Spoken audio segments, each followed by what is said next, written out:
Unfortunately, right now, I usually have to go with what the patient's insurance plan will go with.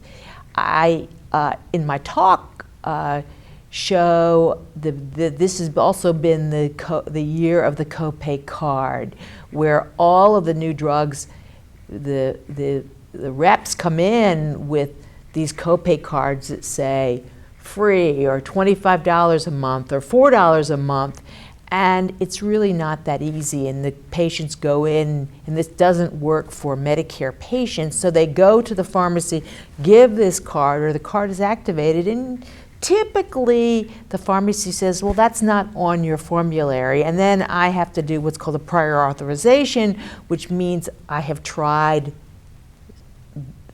the step 1 drugs, the step 2 drugs, the drug that might be in that class that their insurance carrier has a deal with. So this is exciting, but how do I prescribe drugs?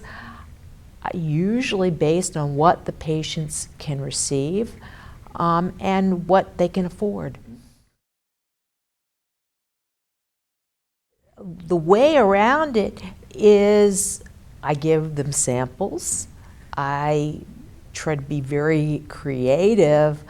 I show in my talk some of the insurances are actually sending out letters to patients about how there is a quantity restriction, even with insulin, regardless of the type of insulin you use. And it's very tough to be a patient right now.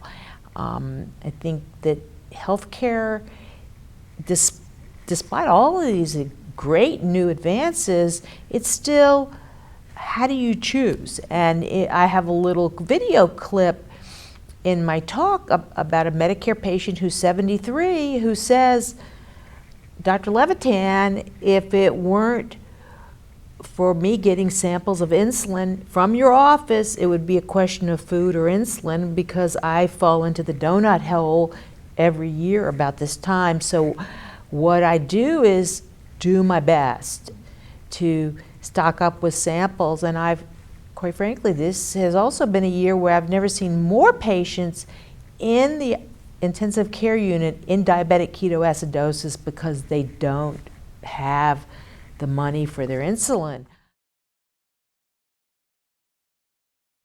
I get that question from patients every single day, and sometimes I'm using older medicines. There are some pharmacies like ShopRite in my area, I'm in Philly, that will actually have some diabetes medicines, some of the older medicines that they'll give to patients for free. So I'm using a lot more medicines that I used in the 1980s and 1990s.